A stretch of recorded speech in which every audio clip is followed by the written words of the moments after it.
Hi, everybody. I'm Erika Andersen, founder of Proteus International and author of the new book, Change from the Inside Out, Making You, Your Team, and Your Organization Change Capable. And the best advice I've ever gotten is get curious. Ooh, get curious. I bet that served you well as a leader, huh? So when did you learn that advice, Erica? I learned it from my dad. My dad was the single most curious person I've ever known. And it was wonderful having that as an example growing up. And then it has served me well, not only in my career, but in every book I've written. I was just reflecting on this. This is, as you know, this is my fifth book. And every book has been me getting curious, has been how wanting to kind of crack a code and find some simplicity at the heart of a complex topic, like what's really going on here. So I think it's served me astonishingly well. Wow. Yeah, for sure. For sure. Well, that's interesting because yeah, this book I was curious about because change is a big thing. I mean, the last 2 years for me has honestly been nothing but change. And I think they've been pretty successful, but a lot of times they're not successful. And I really like why you talk about that and why you that's really the premise for why you even published this and why you did this. So talk to us about why most change initiatives fail. I love that question, and that you're right, Phil. That is exactly why, because there's statistics that everybody quotes all the time. 70% of change initiatives fail, and all those statistics, they focus, I think, rightly on that. The reason for most of that failure is human beings. Is they call it lack of management support and employee buy-in. And so I really wanted to get down to what happens when an individual human being changes or doesn't. How do we actually make change as individuals? And so what I came to, which I'm very excited about, two things. The first one is there's something called homeostasis, and I think most of us know that word. It's wanting to come back to stability, and how it works in the world is wanting to come back to the known. So, and for most of our history as human beings, that's really served us because change in the past was generally dangerous. It's like if there's a famine, you want to come back to eating regularly. If there's a war, you want to come back to peace and prosperity. So we learned that the safest thing to do is just come back to the known, right? And now the world we live in, especially the last couple of years, it's not even possible to do that. And it's now not generally the safest choice. The safest choice is to move ahead, right? So what that means is we need to rewire ourselves. We have this ancient predisposition for the known, and we need to rewire ourselves. So then I kept digging and digging. And what I discovered, I'm thrilled to share this with you. I love how you take in ideas, is that there's this thing that we call the change arc. And it's how individual people go through change. So when a change comes at you, the first stage of it, we call proposed change. And it's, you want to know some stuff. And the things you want to know are really predictable. You want to know, what does this mean for me? Right? Literally, what is going to be changing for me? That's the first thing. And the second thing you want to know is why? Why is it changing? And the why, you want it to be personally meaningful. Like if it's changing for some reason I don't care about, then I don't care. Why is it changing? And then the third thing, and this is really important, what will it look like when the change has been made? Because one of the pieces of research I found during the writing of the book was that a lot of neuropsychologists now believe that our deepest fear is fear of the unknown. So it's really important for us. It's like, what is it going to look like? Otherwise, it feels mentally like you're just walking into a dark alley at night. Like, okay, you're saying this is going to change. What's on the other side, right? So we try to collect that information. Then, and this is kind of the heart of it, we call it mindset shift. It's the top of the arc. Because of this homeostasis urge and us saying change is dangerous, our mindset about most change, most of the time, our entering mindset is that it's going to be difficult, costly, and weird. And difficult means I don't know how to do it, and other people are going to get in the way of me doing it. Costly means it will take away things I value. And that might be time or resources, but it's just as likely to be identity or reputation or relationships or power, right? If I make this change, I'll have to be different in ways that will be less valuable. And weird just means strange and unnatural. So what we then saw is that when people actually make a change, what happens is their mindset shifts and they start to believe that the change could be easy versus difficult, or at least doable, rewarding versus costly, that it will give me more than it will take away, and normal.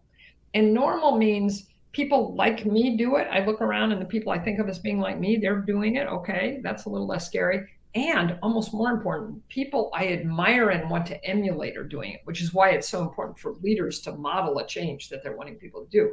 So I know we saw that once people's mindset starts to shift into, oh, it could be easy, it could be rewarding, it could be normal, then people are open to doing the new behaviors, behaving in the ways that the change requires, and the change can occur. So that's really the premise at the heart of the book, that when an individual goes through that arc, they can make a change. They will make a change. They're willing to make a change. And then the rest of the book, I talk about our 5-step change model that we use to help organizations through change. And what that change model is really is a cascading of that change arc through a whole organization while you're executing the nuts and bolts aspects of the change. And it's the only model that I know of that integrates those two things. Most change models are just, how do you do the change itself well? And they kind of, maybe they do a lick and a promise on the human side, but they don't really integrate those two things. Yeah, I think that's true. I mean, I've been through a lot of those models myself, having been in corporate America for a while and Yeah. coached and trained folks. But it's interesting to have both. And I like I really like the reminder of the why, right? Like, and I would tell you that, the research I've done myself, right, is that, this generation that's really the up and coming leaders, they're not generation Y, the letter Y, but they're generation ask why, like find That's out great. why. That's great. Right. Yeah. So that's helpful for them, especially. And then I think once we can get that moving, your 3 points are right on, right? If we can make this feel easy, oh, this Yes. isn't so bad, I can do this. It's Yes. going to reward us, right? I'm going to see a benefit from this. And then I love the fact that we can find a normal, that it's not weird and uncomfortable. Because I'm used to being weird. I mean, that's me, right? I'm weird, but most people are not. Most people are like, oh, that's weird, that's scary, that's uncomfortable, that's awkward. Yes. So Yeah. let's start with easy first. And because change is not easy. It might be Yeah. simple, but it's not easy. So how do we tee that up, Erika? How do we get there? Well, so the first thing is, since this is a mindset-based shift, is to attend to people's, in effect, self-talk, how people are talking to themselves. And what we prescribe when we work with people, and what I prescribe in the book is, the thing when you're in a plane, they say, put on your own mask before attempting to help others. So what we say is, okay, leaders, first, you're going to have to get clear about your own mindset and make that shift. So it's first how you talk to yourself. So let's talk about that with easy. So let's say that I'm the leader of an accounts payable group in a corporation, right? And the word comes down to me, change gets imposed on me, that we are going to institute a whole new invoicing and payment system. And because change is dangerous, my first self-talk is likely to be, oh my God, this is going to be such a pain in the neck. Oh, so that's difficult, right? Oh, it's going to take so much time. And when we're already so busy, costly. And I've never seen anything like this. And the one I like the one we have. Weird, right? We talk to ourselves about that. So then as a leader, our first responsibility is to figure out accurate but hopeful ways to talk to ourselves differently. So you might say, okay, all right, I bet there's going to be some training on it. And it sounds like my boss is really into this. So she's going to remove some impediments. So easy, or at least doable, right? She's saying that it's going to be, once we get it up and running, it's going to be a lot quicker. And the clients are actually going to like it better, rewarding versus costly. And, my boss, I have a lot of faith in my boss, and she seems to like this. And Joe over here, who's my friend, he's kind of enthusiastic about it. Normal, right? So as leaders, we can and have to manage our self-talk about change to put it so that we're more hopeful and more open versus this is going to be horrible, right? So that's the first thing. And then this, once you've done that, then you can start to help your people do that too, by helping them. Well, how could we think about it? How could this be easier? And also by making it easier, by making sure that they have the tools and the processes and the training that they're going to need, and that they know that, right? Yeah, for sure. So that starts with a lot of trust, right? We have to trust that our leaders are going to do the right things for us, not just for the organization and for our customers. And again, not Yes. just for the organization. So how do we demonstrate that? Maybe if we have a new leader that now, 3 months in role and she's got now, oh boy, changed and imposed. Yes. How do we process that? How do we make sure that we have the trust so that we can go into those wonderful, that hopeful but accurate Yes. Yes. self-talk? Man, you ask such great questions. You have always asked such great questions. So there's Thank you. something that we developed and that we recommend, which I'll share with you, and we call them change levers. Levers in the sense, you know how levers and pulleys are force multipliers. So we Yeah. found that there are 4 ways to frame your communication that does increase that trust and helps people move through the change arc. The first one is increase understanding. I can't tell you how many times I've seen organizational changes where people just are in the dark.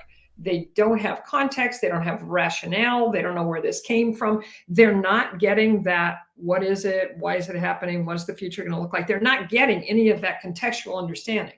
So that's the very first thing, to be transparent and to increase people's understanding about the change. That's thing one. The second lever is clarify and reinforce priorities. Because a lot what happens in change is people just assume that everything is, it's 52 pickup, everything's up for grabs, nothing's the same. And so if you can say to them, no, those 5 priorities that you had before, 4 of them are exactly the same, and the 5th one is somewhat changed by this change. That's hugely soothing to people. And often leaders don't never say that out loud, and so people keep assuming the worst, right? So that's thing 2. Thing 3, and this one I would venture to say is maybe the most important, is give control. Because people feel, to be blunt, victimized by change. It's coming at me. I'm at the effect of it. I don't have any control. So if you as the leader can figure out how to give people more control in the change, how things will happen, when they'll happen, how they communicate to their people, whether or not they're on the team, to, any choices, any decisions you can put back to them is going to help them feel more in control and be more engaged. And then the last one is give support. And at the beginning, and this is, how much listening increases trust, right? So at the beginning of a change, the most important support you can give is listen to people, because they're going to be saying things about how they think it's difficult and costly and weird. So if you as a leader can really listen deeply to that, not try and talk them out of it, not try and reassure them, but just, oh, you're worried about that, you're not going to know how to do this. Yes, I can see why that's a concern. Full stop. Now, let's figure out how, because once you've listened to them, then you can give the support of offering tools, offering training, offering insight, whatever more they need. But the first most important thing in giving support is to listen to people. Absolutely. Yeah. Listening matters. I would say listening matters throughout, right? To increase the Oh, understanding what's wrong, what's your concerns, and then shut your mouth as a leader and listen. And then to your absolutely. point about priorities, right? Hey, so I'm worried that everything has changed. Well, hold on. Let's talk about that. Yes, Here's what we exactly. have, right? We get that clarity. And then the Yeah. control is that's probably the hardest one, to your point though. I Yes. think, to give our team control. But if we can just determine how they disseminate the information and when and help them with that, the Yeah. information might be the same. But how they deliver it, some Absolutely. teams, right? And you're absolutely right that leaders, that's the first place they push back, is because lots of times leaders don't feel like they have control. They've gotten the change from on high, and now they just have to pass it on. So we have to help them see a little more deeply. It's like, okay, this is going to imply lots of decisions, lots of actions. How can you give them control? How can you give them choices? And there are almost always choices that you can give, which just makes people feel so much better. Yeah, for sure. I mean, any little change, if you give people the choice, actually can be super empowering, and that support in that, hey, it might be, it might be a little weird for a little while, right? That Yes. hopeful, right? I Yeah. think your point about accurate but hopeful in that support is important, right? We don't want to commiserate. Oh my gosh, you're right. This is going to be horrible, but no, I understand your concern, and here's how we're going to move through that. I think is that's really awesome advice, That's Eric. exactly I right. love And that. I love the distinction you just made, which is a very important one. The distinction between agreeing and hearing. So somebody says, "Oh, this is going to be terrible. This will just take months," and you can say, "Wow, you're really worried about how complex this is going to be and how much time it's going to take." That's just hearing. I'm not agreeing with you. I'm just taking it in. And then I can say, okay. And you can even then say, and they go, yes. And you can say, I have a different point of view because I have some more information. Can I share that with you? And that feels so different than just starting right in going, no, that's not right. Yeah, well, and that having more information, I think, is often the key to actually helping things stick. Because as we Yes. go, we can't jam. I mean, the change is not like a blanket we just throw over their head. Change Right. is more. We have to wrap them gently with it and make sure that it fits each person on the team. Because everybody wants support differently, and I really, I think those are very, very strong, and that change arc helps a ton. So let's talk a little bit about how we have to lead this transition, because I know listening is certainly part of the leading part, but a lot of times as leaders we just, to your point, we homeostasis us, we go Yeah. back to working on what we had there. So how do Yeah. we get out front of that and actually lead the change so that we can get to the point where we can keep it going? Okay. So this is where I want to introduce this 5-step model that we have, because I feel like it's great for leaders to have a frame. And the frame really accords with the change arc. As I said, it's a way to cascade the change arc through the organization. So, generally speaking, a change starts in the minds of a few people, right? Sometimes it's the senior team. Sometimes, like if you were going to, let's say there's a manufacturing company and they need to change the production process for their core, thing that they make, their core product. um, that idea might start, let's say there's a woman who's head of production, the idea for that change might start in her head, right? So then let's say she thinks about it for a while. She thinks about how it might work and why it's important and what it'll look like. She goes to the senior team and the CEO goes, yeah, I think that's a great idea. So that's kind of where the change starts. And the first step in our model is very much aligned with the change arc, is clarify the change and why it's needed.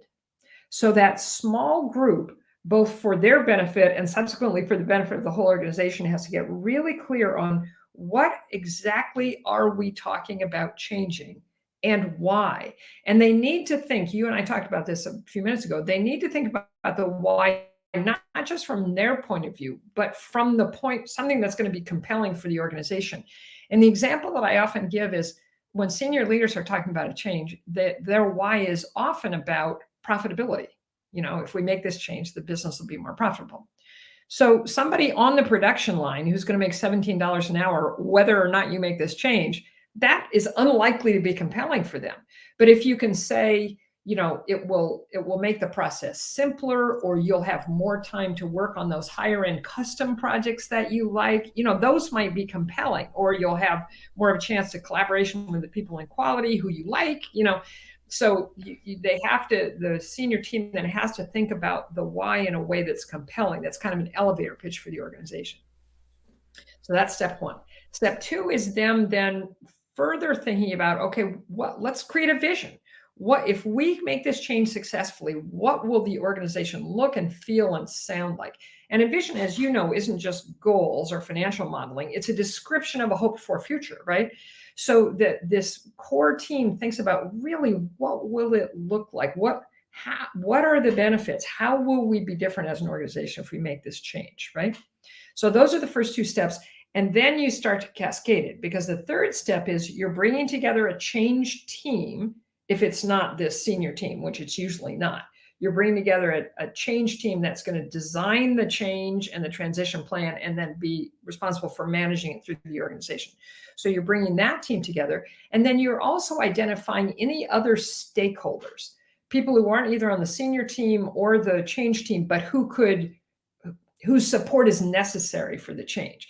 And the great thing is, the senior team, you've already defined those proposed change things that people want to know and started to go through your own mindset shift, so that when you turn to the change team and the stakeholders, you have the means to start helping them through their change arc, right?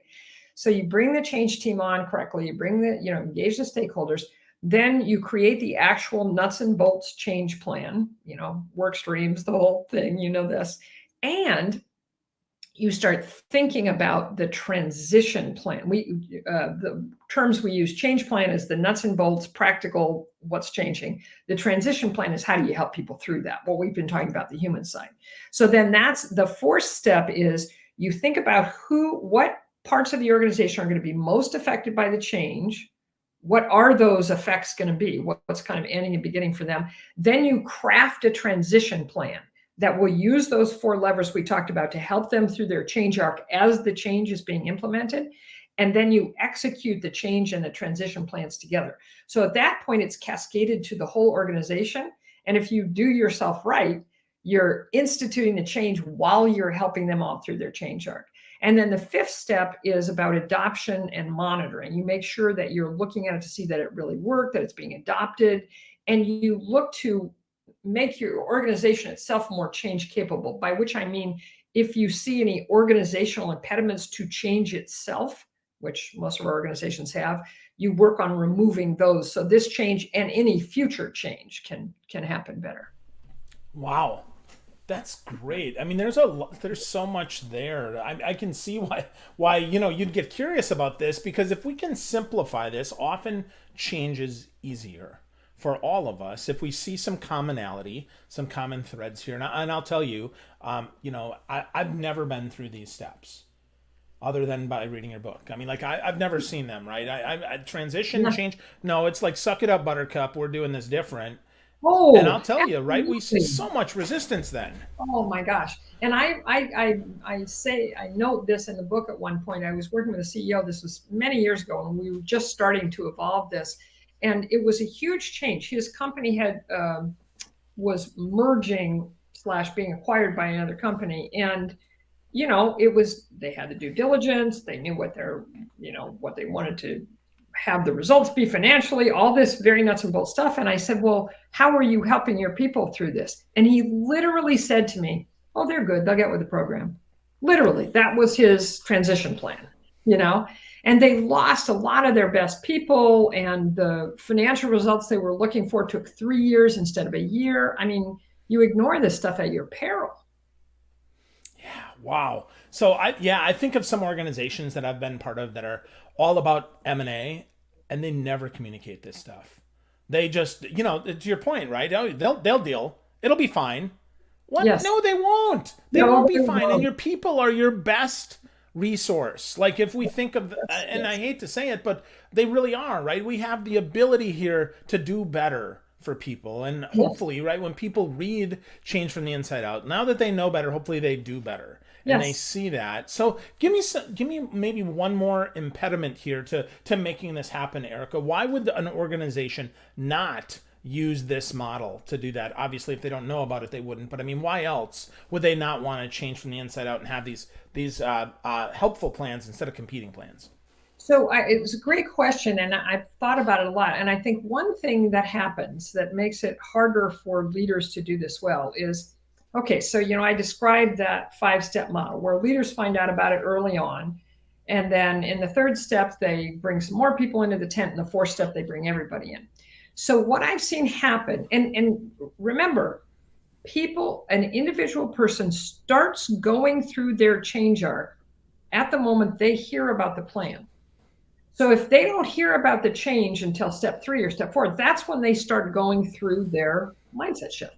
So what happens is leaders hear about it in step 1.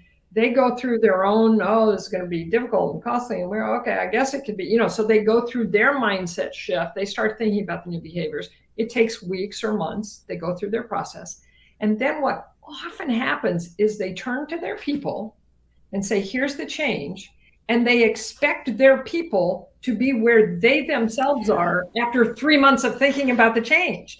And then when they're not, of course, when as human beings, they're starting at the beginning, they're going through their change arc, then the leaders start going, oh, you're so change resistant and you're so negative and you're so backward looking. It's like, dude, they're going through precisely what you went through a month or 2 months or 3 months ago, right?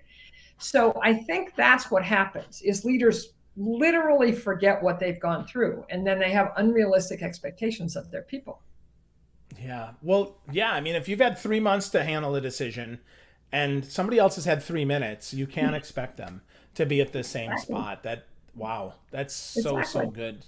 Wow. So what was the most surprising thing that you learned from the book? Was there any like big aha that you can share with us that was like, oh my gosh, I didn't expect this? Or was there something that really you're like, oh yeah, I knew this was going to happen. And this was not an aha, but it came through even stronger as a core lesson?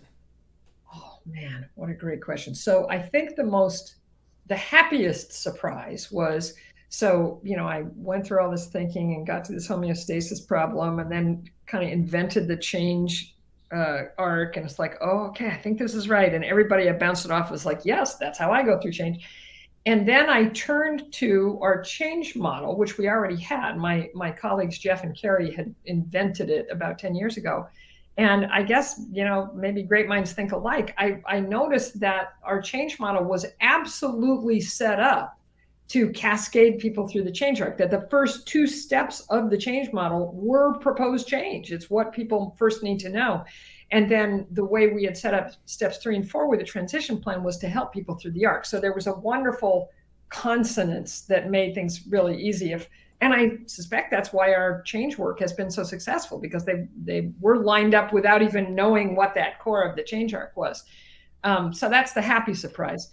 The unhappy surprise has been exactly what you say. It's just sad and astonishing to me that there's so little attention to the human side, and that the few models that do focus on the human side kind of only focus on the human side, that there's not that integration.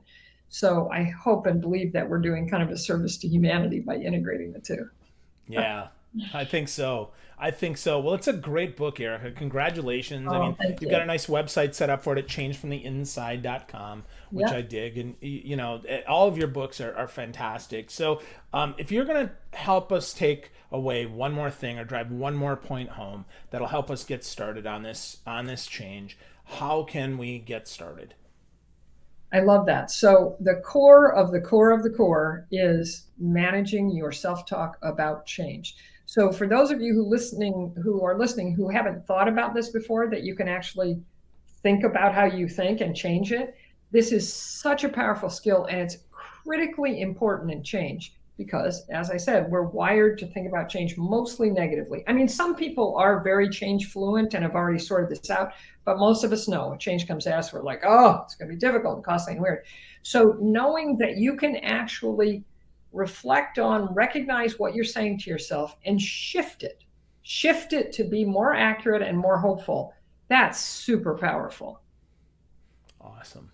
Accuracy and hopefulness, 2 things that we can all strive to do. I love it, Erika. Congratulations once again. Change from the inside, folks. If you're looking to get this book and want to make change actually work, marry up the individual and the corporate needs here, you have an opportunity. Pick up the book. It's fantastic. Erika, as always, I enjoy talking to you. I always learn so much, and another wonderful book. Congratulations. Thank you for sharing it with me. Thank you so much, Phil. It's been wonderful to talk to you. You too, my friend.